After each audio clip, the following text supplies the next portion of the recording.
is a blessing to have you here with me tonight. Don't be shy, let the words speak for you, alright. This piece is called Beloved. It's an ode to three women who I have been favored to love all at the same time. Yes. My beloved, my sweet joy, my young lady. I love you most. Words from your first grandbaby. A gentleman now, thanks to you, hands down. Kept me afloat when I couldn't swim so I wouldn't drown. But you better than better. More instead of the lesser. Back to when you left peppermints on top of the dresser. My whole life, all I ever did was see you work.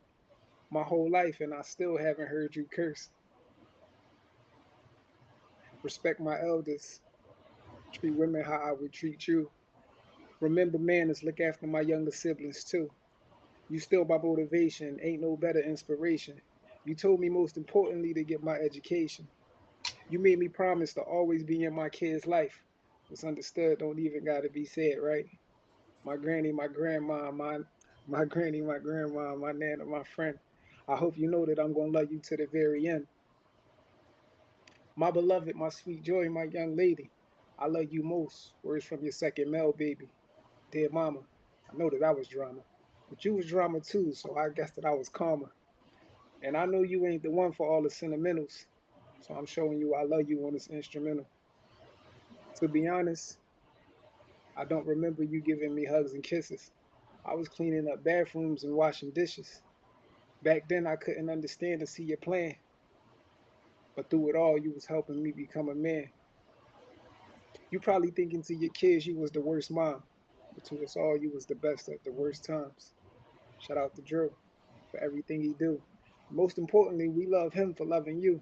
My Umi, my mom, mama, Miss Gina, my friend. I hope you know that I'm gonna love you to the very end. uh, the last part is my beloved, my sweet joy, my young lady. No matter how big we get, you still daddy's baby. I remember you was born, I was so tall. 22 with two kids, I was so drawn. Denied you for 9 months in your mommy's stomach. See, we was on bad terms. I ain't know what was coming. That DNA test said you was Spady McBride. I finally got my baby girl. I read it and cried. They say I'm hard on your brother and different on you. I show you a picture like what y'all expect me to do. You never need no other men except brothers and daddy. Protect the princess, teach her things, and keep her happy. You the reason I got my life together, can't you see? Because I know the man you marry gonna resemble me. My daughter, my baby girl, my muffin, my friend. I hope you know that I'm gonna love you to the very end. So the first one is called The Price of Beauty. My mother would always say, the cost of beauty is pain. Let her tell it. You pay for it with pops of a comb anytime you flinch. In this house, we don't have time for tender heads. Ain't no such thing as too tight. Sitting for hours while she translates history, translates my unruly fro into a masterpiece. This is our time. I would only learn this after she was gone. She says, never let anyone play in your hair. You will pick up their negative energy. Once at a sleepover, the girls cut my hair in my sleep. My foster mother made me read the story of Samson over and over until the words no longer had roots. Was afraid I looked unkempt. Some days I'd sit and relax her until I thought I had no roots. Like European beauty standards were being burned into my brain. I have tried it all. Long, short, braids, locks, curls, straight.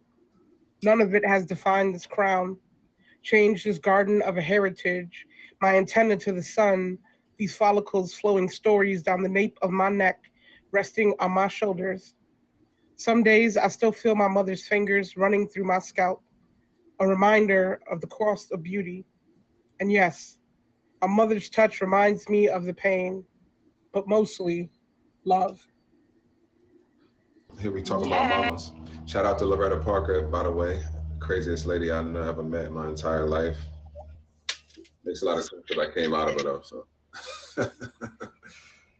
Yo mama, this is what this is called, yo mama. Yo mama so fat. She pursues her aspirations tactically, purposely hiding attitudes timely, powerfully harnessing awesome talent. A queen bee, preparing hives, artillery tremendously by patiently healing all trauma. I mean, your mama's so dumb. Her dedication universally motions balance, demonstrating urbane maturity blissfully, deleting unnecessary mistakes and blemishes, still dominating under mad bullshit, decisively using men's brains because dummy underestimated mama's brilliance. Boy, your mama's so dirty. She designed internal reminders training you. She decodes ideal readings teaching you. She destroys ignorance running towards you, demanding immediate respect, trusting you to do intelligent, rational things, youngin'. And she doesn't impart running to you, baby daddy, though she should have access, so she deem important, raising the youth. Ladies, your mama's so ugly. She has unfinished goals, loving you. Uncertain, guiding, leading you. Uneasily grinding, liberating you, knowing she's undoubtedly gonna lose you, or at least your innocence. To an uninvolved guy lusting you, instead of him uniting godly leading you, because she taught you through her own mistakes, he should understand greatness and lovingly yield. And whoo, your mama's so black. When you turn off all the lights and she opened her eyes and smiled, all you see is her eyes and teeth. Symbolizing what God supposedly said, let there be light. And there she was. God saw that the light was good, and she separated the light from the darkness, or something like that. I never read the Bible, sorry. But so black, the human experience wouldn't exist without her resilience and duty to her lineage. So black, all colors vibrating together make her. So black, other cultures need to collectively put her down just to feel an ounce of equality, for no other culture of women has historically been through more pain. Moral of the story, your mama ain't no joke. The title of this is Inheritance of Her Voice. Mama always told me that it's not like a lullaby, like a weather report for storms that had already learned my name. She spoke in kitchen light where morning oil still clung to the air and the radio argued with itself about the world outside. She didn't say life would be soft. She said, be careful. Not once, not twice, but like punctuation on every breath she ever gave me. Be careful when doors open too easy, because even invitations can sharpen their edges in disguise. Be careful when laughter arrives too loud, because sometimes joy is just grief wearing a borrowed coat. Mama always told me that guidance isn't the hand you see. It's the ache in your chest when something feels too smooth to be real. She said, I love you. But it never sat still in the room. It moved like smoke curling into the cracks of my ribs, like a permanent signature written into my bloodstream. And still, she would fold herself into early mornings, hands cracked like old maps of places she survived just to make sure my plate had something warm on it. Mama always told me, prayers are not always spoken. Sometimes they are the way she stared at the ceiling like she was negotiating with every unseen thing that ever tried to take her child from her. And I learned her language. A look over the shoulder before crossing emotional streets, a pause before trusting kindness that arrives too rehearsed, a quiet calculation in every I'm fine I've ever learned to say.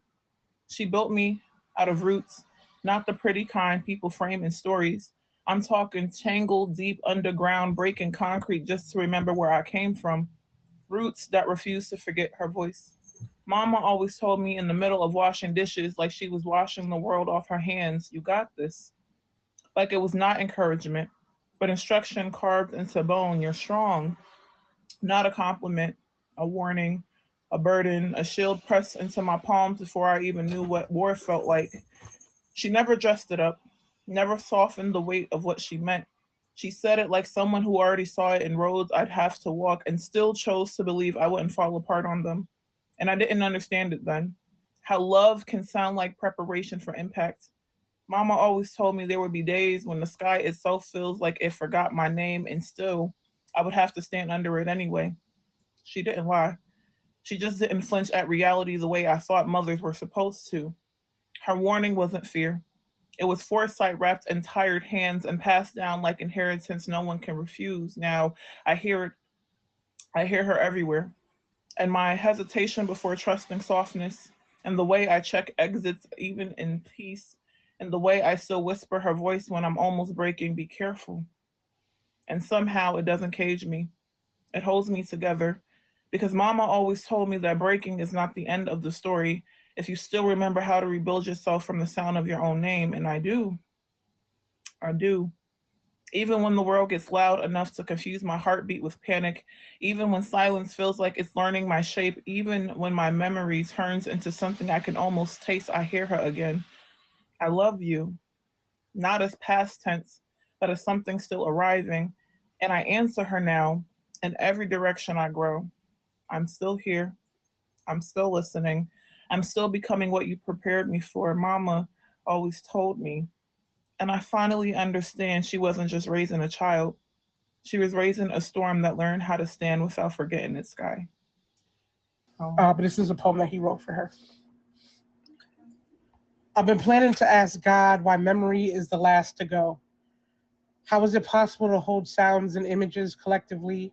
Can it be these solitary visits through love's timeline? Has us bound to heartbeats, bears a permanent relationship to a smile's echo? Laughter often, look, we gonna mess it up. Laughter often reverberates through the corners of my mind, my father's chuckle, my aunt's boisterous outburst of glory, my mother's sounding joy. We know laughter personally. It has forever held us in the comfort of its touch. The sound of it caresses our inner child, holds us alone, or sadness attempts to steal our light. We remember how love greeted us at first encounter, how first sight can be true, even when we are ashamed to say.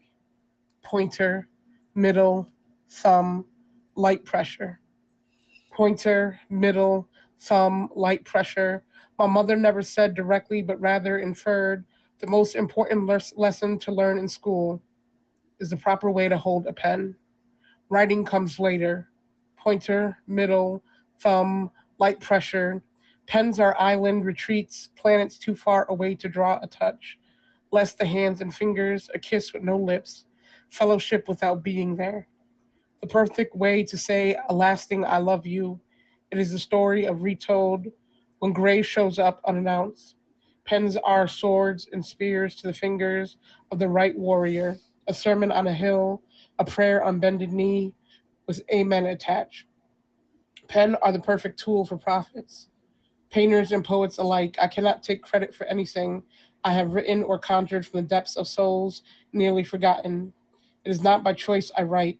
I did not choose to be a conveyor of thought, a presenter of pictures using ink and sound. My mother placed the promise of imagination in my head years ago, long before I knew what imagination was or how it felt when fingers stole what already not mine to keep. Wrote it and safely bound in bindings and books where those looking could easily find. I remember the way she sang Amazing Grace. No need to venture beyond the title. To know she is amazing and grace is a given, I am often left speechless, unable to explain how grateful and blessed I am for the lesson, the teachings, the listening, the talks, the scriptures, the verses, the songs, the love. How can this not be that forever kind of love we search for in songs, in poems, in life? Pointer, middle, thumb, light pressure. Pointer, middle, thumb, light pressure. I write for her because she taught me alphabets and spelling and math and rhymes and singing and tones and courtesy and gentlemanship and love and caring and hugs and everything I know. She taught me poetry, how imagination works, how dreams are tangible, how the sky ain't that high, how the galaxy is waiting, how no one can do you but you, how to hold on to purpose when you feel it escaping. Through your fingers, how stars will fool you glowing bright with a light that is not there, how we will think or heard. Sometimes love can be, sorry, Sometimes love can change to hate, but there is no such thing as hate. It's just not love. She taught me God gave us tears to show happy, to share sad. How tears are we how tears are how we remember, taught me how time has no effect on love, how love conquers all and all is not measurable, but it is the all and all that matters most. Pointer, middle, thumb, light pressure. Pointer, middle, thumb, light pressure. My mother never said directly, but rather inferred. The most important lesson to learn in school, in life, in love, is the proper way to hold a pen. Writing comes later, and even today, I'm still learning the proper way to hold a pen. And that's AJ. Is amazing. Wordsmith, show the work in your craft. We ain't perfection, but let the light of God shine soft through the cracks. Let your truth breathe.